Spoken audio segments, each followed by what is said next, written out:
Cal, based on your comments up there, this honor seems to have affected you. Can you discuss a little bit how and why, please? I saw Tom O'Jackson when I came in. OJ ran programming at ESPN. I wish I saw Jack Powers from the NIT. Normally he'd be at an event like this and I didn't see him, but those two played a huge part in Massachusetts getting it going. Now, staff and players, obviously the administration there wanted to have a top program, but ESPN and OJ decided that teams that had success the year before deserved a chance to be on TV. We're not just putting the big boys on. He did it. It was his decision. Now, he did put us on at midnight, okay? And we had a midnight game for like 6-7 years. They did schedule games for me. I had to go on the road twice to get a home game for TV, but he did it. Jack Powers in the NIT, we were in the NIT when we were close. Why did we get in? And then our second year we went to the Final Four of the NIT, and it changed everything for the program. If we didn't get in we didn't get on ESPN and we didn't get in the NIT, you don't know what would happen. Where we would have gone, where our staff would have gone, where my family would have gone, you don't know. So though you kind of think back, like fate intervened a lot when I had to have it intervene.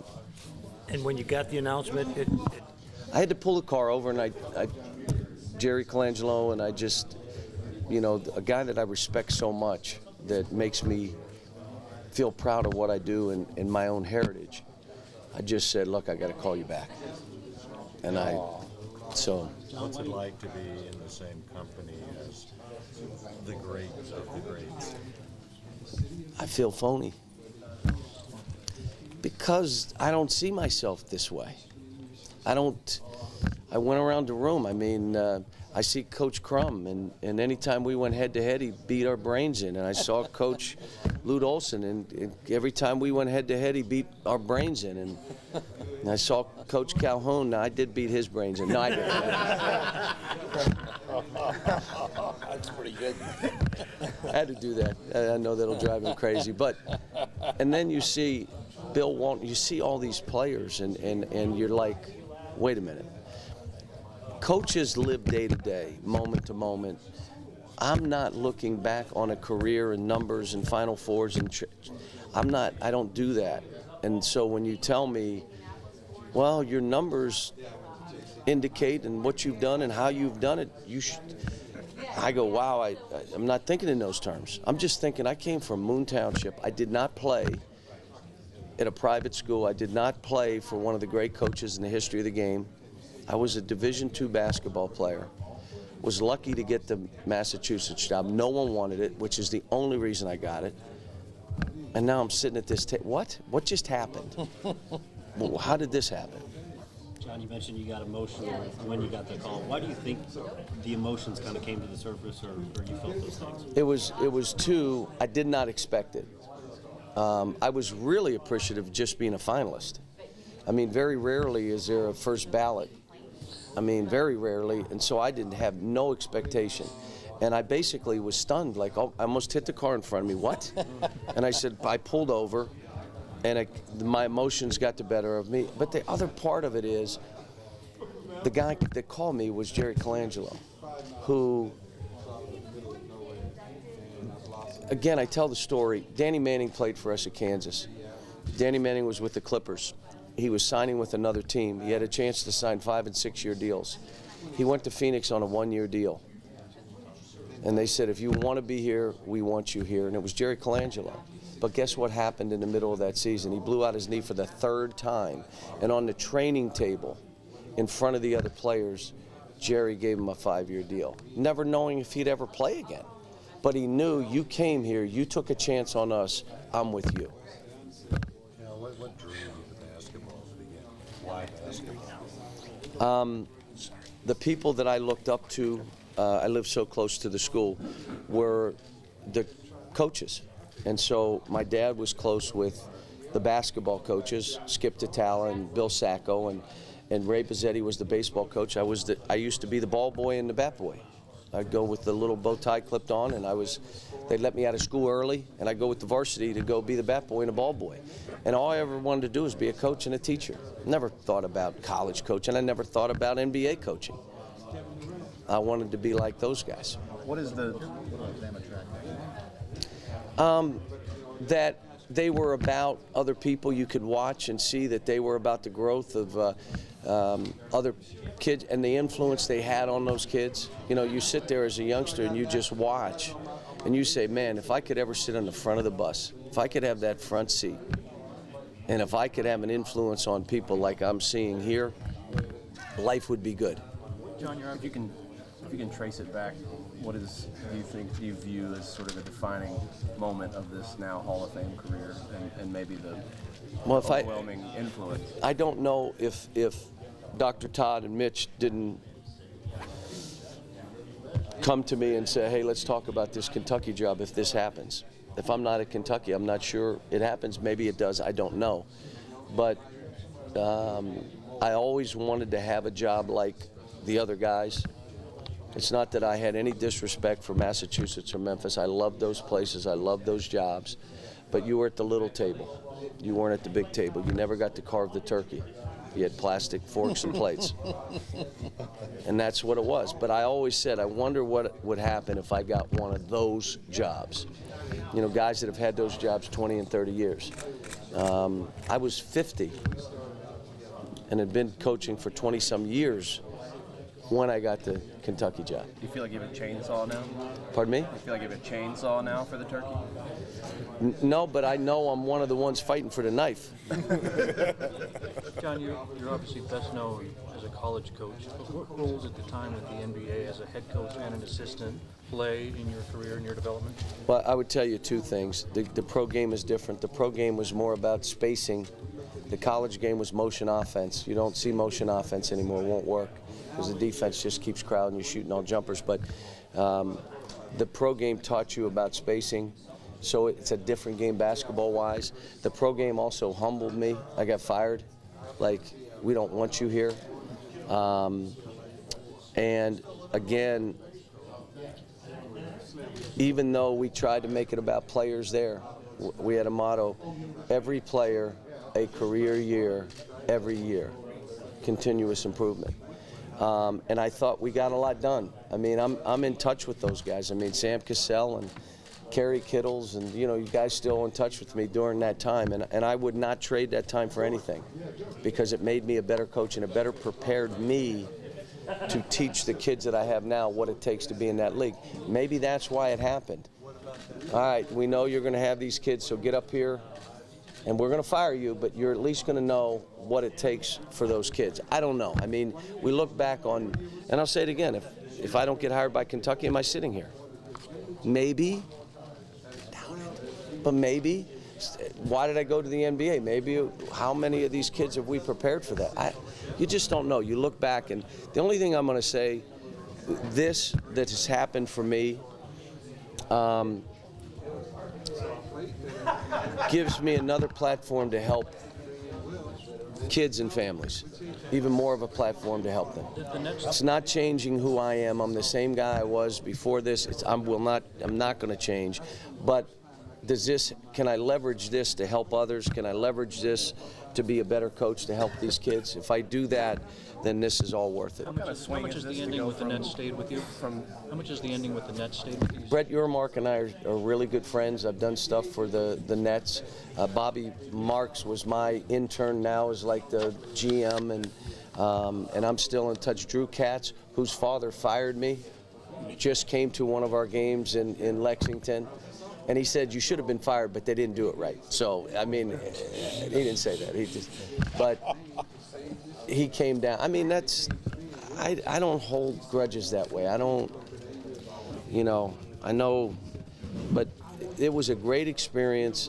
And for me, it was probably the best thing that happened. Like, all right, enough. Kobe Bryant said if I had drafted him, I'd still be in the NBA. And I told him, you would have probably gotten me fired. So, how much of an impulse do you have or a desire to prove yourself at the NBA level? I don't. I mean, you know, I have one question, and so you understand, and I went through some things last year, and I had a simple question for an owner. The impact I have on these young people, the impact to help change their families' lives, the impact I have in the seat I'm in Kentucky to move people in a positive way. Can I have that in the NBA? Where do I get the satisfaction from? What do we do that has an impact on a community, has an impact on people, or am I just coaching to try to help you make more money and win a championship? Tell me how, because I'm at a stage in my life, that's not what moves me. Now I want to win every game. Somebody says, how did you get over the stuff last night? And you didn't, because Bo had to walk off that floor last year like I did. And I got to respect that. I mean, how did he feel last year? Just like I felt this year. And so I'm older. I'm like, not as old as some of you guys, but I'm older. How big is that swing to go from losing an undefeated season 2 nights ago to today? You know, this separated out from that. One of the biggest moments of your I knew life. this a while ago, so I knew it before the game. So it wasn't that. The dinner last night, sitting with Phil Knight, who I haven't been with in probably a year or two, sitting with George Raveling, and I did rehash some of the game, and Phil said something. I grabbed the knife. I was going to stab his hand, but I mean, but what I'm trying to do is laugh and smile and enjoy myself so I don't cry, because it was devastating. I thought we were going 40-0. Never entered my mind that we would lose. Now, what do you regard as your signature How we're developing young people. Let me just say this, what I told the kids after the game. We lost, guys, and you should be hurting, but every one of you helped yourself this season. You got better. Every player improved their own position and their abilities and grew and learned to be selfless, learned to be a great teammate. And they're all in a position they would not have been in if they didn't share and give up. And I told them, history, you may not have gone 40-0. History will talk about this team and what they gave up for each other. And that it won't be taken away. And 38 wins to start a season. I got a few more tries. John, is this the greatest achievement of you? Because it ties everything together. It's Memphis, it's UMass, it's everything. It brings every player in. Is that? When we won the national title, my wife came up on the stage and I said, now that this is done, let's get on with what we do, which is about being about the kids. So I didn't have to hear that he can't win the big one. You know, at UMass and Memphis, you can't win the big one. No one won the big one. So I didn't have to hear that anymore. And now with this, I told my wife, it's another thing behind us. Let's leverage all this stuff to do good. I mean, it's not a relief. It's just, I'm proud, I'm surreal, dumbfounded, but at the end of the day, I'm truly appreciative and blessed that this happened, and now we move on. Cal, you talked about it a little bit, but just some of the things at the end of the game. A couple guys didn't shake hands. Andrew had his little controversy. What was your reaction to that, and sort of how did you talk I didn't about learn about it until a little bit later, like much later, as we got to the hotel. But let me say this. Great kids do dumb things. My own children do things that I look and say, where did you come from? You did not come from me. The second thing, you all that know me well, anything I do punishment-wise or any other thing is in-house. I'm not going to do anything publicly to these kids. We'll never do it and don't ever do it. But they know I was disappointed, and we talked about it. And the only thing I can tell you is they apologize. You step up to the plate. When I do something or say something to a player that I shouldn't say or shouldn't have said, I apologize after. I shouldn't have said that. Come here. I hug them. Please accept my apology. I want them to know it's okay to be wrong. It's okay to be stupid, and do stupid things, but step up to the plate. And I think they did. So anything that's going to be done will be in-house. George is sitting over there, proud godfather. I want to take them. What does that mean to you? George, people don't know, Coach Rav has been with me since my UMass days. Coach Rav came in and worked my staff, and everywhere I've been, he's helped me work and be with the staff and do things. And now to be able to do this with him is an incredible thing. I mean, it's to be elected with your mentor and friend, it's just a great thing. How hard will it be for you to watch that game tonight and you're not in it? Probably won't watch that game tonight. I know I'll be there to be introduced. I would expect I'll get the ultimate show of respect, which is absolute boos from everywhere. And I would say that if I ever walk in an arena on the road in front of opposing fans and they don't give me a rousing boo, I will retire. That means I'm having no impact whatsoever. I would imagine that would happen, and then I'm turning around and walking down those steps and getting on a plane and getting back to Lexington. John, how much do you replay maybe the last 4 minutes of that game Saturday night in your head? Well, I'm going to tell you, with the ball in up 4, we won this game. This team is incredible. We were down 8. No one talks about how we got back in the game. We were down 9, and this team fought their way back, and we're up 4 with the ball. We won because they always win. I will tell you that I wish I had a few more answers how to post the ball. I don't know. I refuse to watch the last game tape, so I won't watch it. But I was begging, throw it. We were trying to do what we did against Notre Dame. Now, maybe they fought us harder than we fought them to do it, but then that's on me to figure out how do you get Carl the ball, not only to score, but to pass out of. There's just so many. It's so raw right now, but I won't ever watch the tape.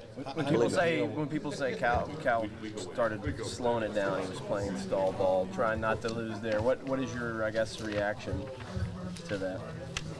They can say whatever they want. Did they say that when we were winning all these close games, whatever I was doing? But all I can tell you is we were trying to basically do what we did against Notre Dame. And I will say this, if they want to blame me for the loss, I agree. Don't blame these kids. If it was I slowed it down, I didn't do it, Cal kicked this game, then I can live with that. I'm fine. That would make me happy. How do you deal with the Nigel Hayes score after the shot clock expired? How do you rationalize it? How do you process it? The only thing is, let's change the rule where if you're not sure, you can go, why 2 minutes? So if it were 2 minutes and 12 seconds, that makes a big difference. That was a big play in the game, so let's evaluate it. You don't want anything to get in the way of what we were trying to do. So it's not the official. They missed it. They kicked it. But they weren't able to correct it. That was the problem, and that's not their fault. That is the rules, so you change the rules. Don't ever let it happen again. Cal, you've taken a lot of criticism over the years. Really? Some of For what? Will you take a little personal satisfaction tonight that Duke, this model program, is starting 3 freshmen?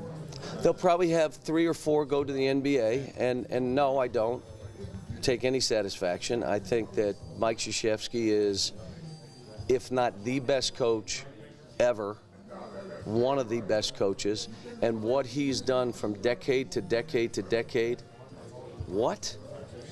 He's changed, he's done what he's had to, he's stepped back when he had to. He's gotten all of us to think about hiring former players as assistants. He was the first one to do it, or one of the first ones. I think Coach Smith was the other one that did the same. Force him to adapt? You'd have to ask him. I don't know that because I'm not.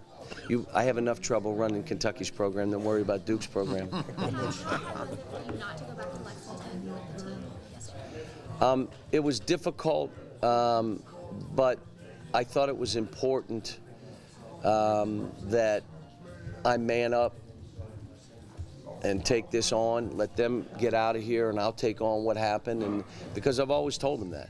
You win, you're going to get the glory. I'll deal with the loss. And I was not going to miss this stuff. I was not going to call and say, do you mind if I don't do this? I'm sad. And no, I'm not doing that. That's not who I am, and I'm not going to start being that guy now. What's the process for those guys? What did you tell the guys? A lot of guys have decisions. I met each individual player the next morning, because when our season ends, it then becomes about then. Our season ended that night, so the next morning I had individual meetings with I would say 7 guys are considering their options. We will get information from probably 20 to 25 NBA GMs. We will then put their families in touch directly with the NBA. If they want my opinion, I'll give it. If they don't, I won't. That was about a 5-minute meeting. I'll probably have another 5-minute meeting with them. There's not going to be any brainwashing, forcing, pushing, either in or out. I want each kid to make a decision for themselves. I did tell a couple of the kids that it's a man's league. It's not a child's league. You could be physically ready. If you're not ready for a man's league, you need to come back, but that's your choice. We'll give them the information. We could lose 7 guys. What's the minimum you think you lose? I would guess 5 would be the minimum, but I would say 7 is a distinct possibility. I hope I'm wrong, and I have 4 guys coming back again. I hope they surprise me like they did last year. Athletically, is this the toughest night you ever had to deal with, sir? No, I think, if you remember in 2008, that was a pretty tough day that next day. I've had, the thing I would say, and the reason I'm never too high or too low, and if we win, I just change clothes and go home and sleep because I'm getting older. But I've been through those buzzer beater, how did they win, comeback, so many of those kind of games.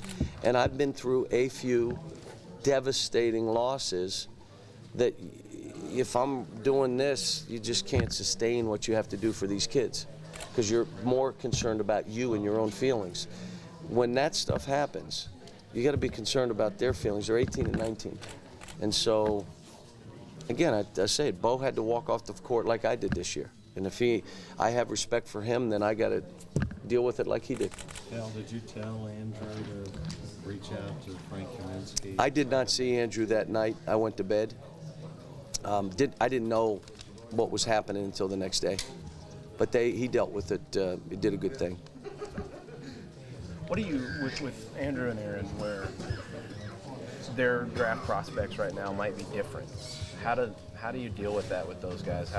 Well, we give them the information, and I think if they choose to go in the league, they'll both, if they're not first rounders, which I believe they will be when you get the workouts and the interviews and you see their size and their athleticism and all that, when you meet them and say, those are 2 of the greatest kids, I mean, where did this other stuff come from? Where is this narrative? It's not true. And then I think what will happen is they'll both be in the first round, but even if they're not, it'll be shortly thereafter. And that'll be based on a European kid, someone jumping in the draft that no one expected to jump in. There's so many variables, but I would be surprised if both of them weren't first-round picks. Does that sound like you think those are 2 guys that know what they're going to do? I haven't talked to them since that meeting. Okay. So we'll when I get back there tonight, tomorrow, we'll probably grab some guys and see if anybody's solidly knows what they're doing. They're solid, and if they're solid, we'll tell them to announce it. Willie said basically he thought I'm done. It's time to do the next step. I would say. I would say he and Carl, the twins, Trey, you know, if they're all, there's no reason to hold off if you know what you're doing. You just say it and let's move. And then now my job shifts from that to making sure we bring in people to help them interview, that they start training, that they get on the track. We help them. And then the other thing is now I'm their PR machine. I become their, and that's why I said my season doesn't end until June 28th. Even though you have kind of a lead on all the top prospects, how much energy does that take to replenish the whole stock? I need to get through the next month, and I know I can do it. I'll go one step at a time, sleep as much as I can sleep, get done what we have to get done, and then I got to step off the gas. But it's if you do this and you're about letting these kids make their own decisions. You're in this boat every year. Last year we weren't because 4 guys decided to come back. I never expected them to come back. But then our problem was, how do we play all these guys? Now it's like, how do we field a team? You have to have a layup line. Like, you know, you can't have 2 guys on the side. I mean, you got to. Sounds like you feel like Devin, it's a possibility. Oh, it's a no, it's a possibility he's leaving, and Dakari the same. What if Dakari is the 25th pick of the draft? I'm not going to say you should stay. See, the worst thing for me is to be in that position and try to influence a kid because of what's right for me. Now, if something happens to that young man, his stock drops, he gets hurt, something happens, and I influence, how do you live with yourself? I mean, what's the impact it's going to have on me if all these kids leave? They're going to rescind the Hall of Fame vote. I mean, what? They're going to take away the 2012 championship. Has no effect that way on me. It makes my job harder, but it's just how it is. What do you think tell the NBA about Carl and whether or not he should be number 1? Well, I won't say he should be number 1. I'll say this is what he is. He's one of the greatest kids, really intelligent, really a smart kid. Will make free throws, can play pick and roll defense, will guard, block shots, and is going to be a little bit like an Aldridge. Cal, have you thought about who would introduce you? Has that Pardon me? crossed your mind? Who would be? I got a couple that I'm not going to, you know, that I won't want to say right now, but, you know, there's Hall of Famers who've had a big impact on my life and my career, and that I'll, you know, probably talk to those guys and see. Is there anybody you're worried might transfer? Yeah. They're obviously NBA decisions. Are there any transfers No. you're concerned about? No. Did you ever watch the tape in 2018? No.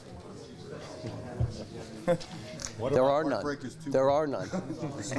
What?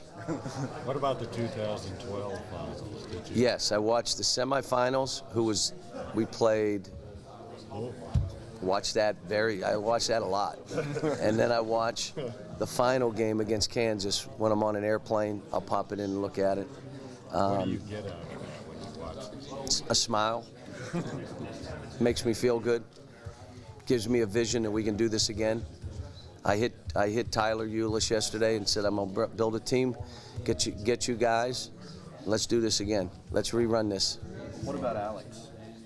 I'm going to explore for Alex. My guess is the injury will probably influence him to come back.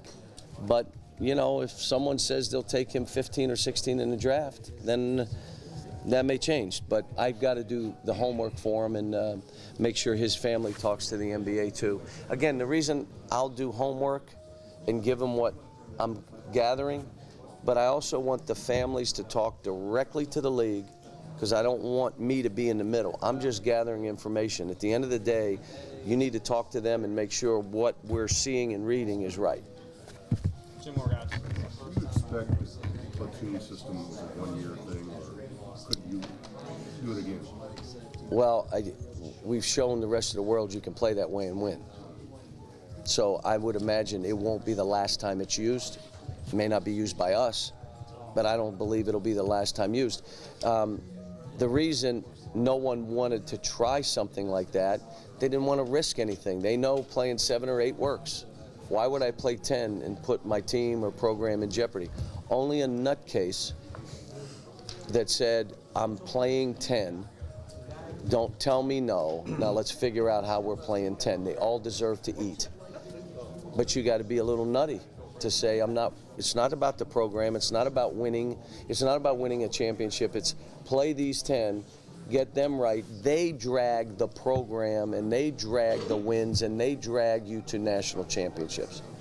John, how do you see this game tonight? How do you saw it? Should be a great game because Wisconsin is a very old team. When I say old, they're 23, 24, they're 5th-year guys, and every position is skilled. And Duke has 4 draft players, 3 freshmen that will be drafted like we did in 2012, and they're really talented. And again, shooting will play a part. Wisconsin made jump shots against us. Those two both making jump shots, it may be an 80 to 82 game.